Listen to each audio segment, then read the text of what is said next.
Duy Hiển Mô Tô xin kính chào tất cả các quý khách hàng thân yêu. Đây là một chiếc Vision, nó đang có cái tiếng rộng giống như cái rộng nồi, và cái tiếng thứ hai nữa là cái tiếng xào.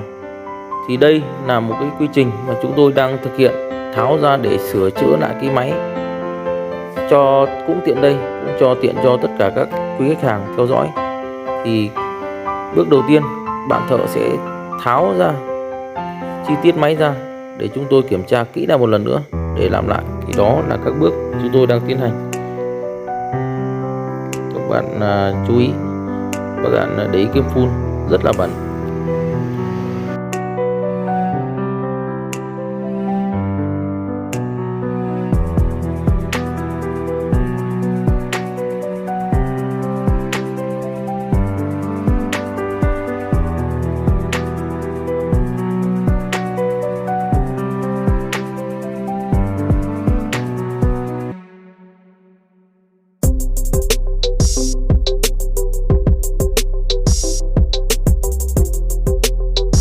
Rồi, đến đây thì cái máy đã được lấy ra, và tiện đây các quý khách hàng cùng tôi để kiểm tra lại tất cả các thông số máy của tôi.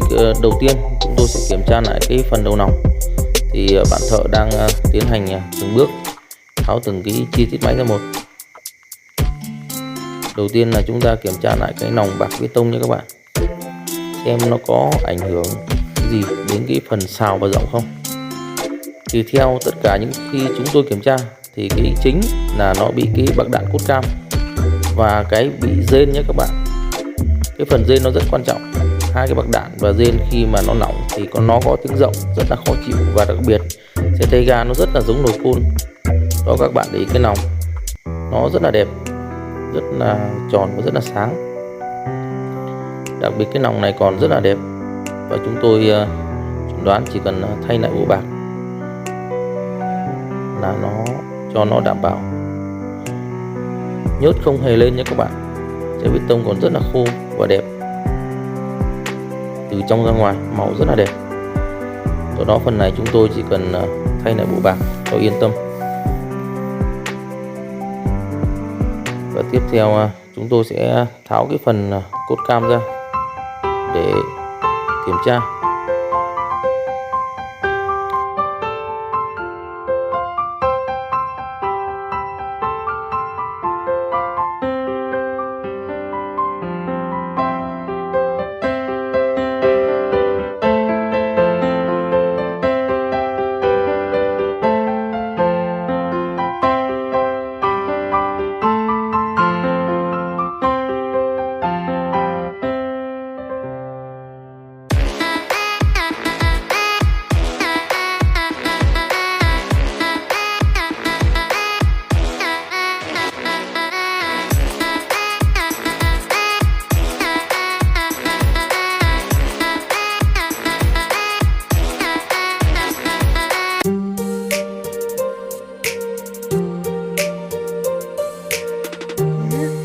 Khi bạn thợ đã tháo ra lấy được cây rên, và chúng tôi sẽ kiểm tra lại tất cả những cái phần hư hỏng để tiến hành sửa chữa và lắp vào.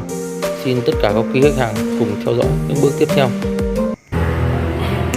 Khi mà tất cả các máy mà cái xe thuộc về dòng FI thì cái quan trọng nhất là khi lắp máy vào rồi xong nổ hoàn chỉnh. Đây cho quay đây.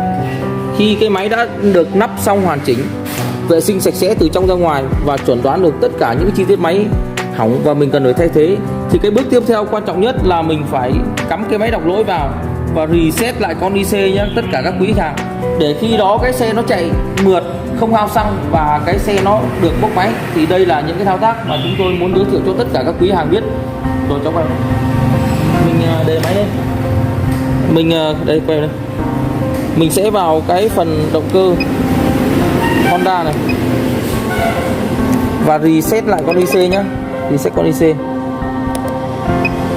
Đó, máy nó sẽ thực hiện và mình bật tắt chìa khóa lên thì cái công đoạn này là nó xong. Nó chỉ cần nhanh gọn như vậy thôi, nhưng mà cái công đoạn này nó rất quan trọng cho những cái dòng xe UI, trong tất cả các dòng xe UI. Khi mà mình làm máy xong thì để cho cái xe nó chạy mượt nha các bạn. Cái xe nó nổ rất là mượt. gang thì rất là ổn định và đều, thì các cửa hàng đi nó rất là yên tâm. Thì đó là những cái mà chúng tôi muốn chia sẻ lại cho tất cả khách hàng biết. Xin chân thành cảm ơn tất cả các quý khách hàng đã theo dõi những cái video của chúng tôi.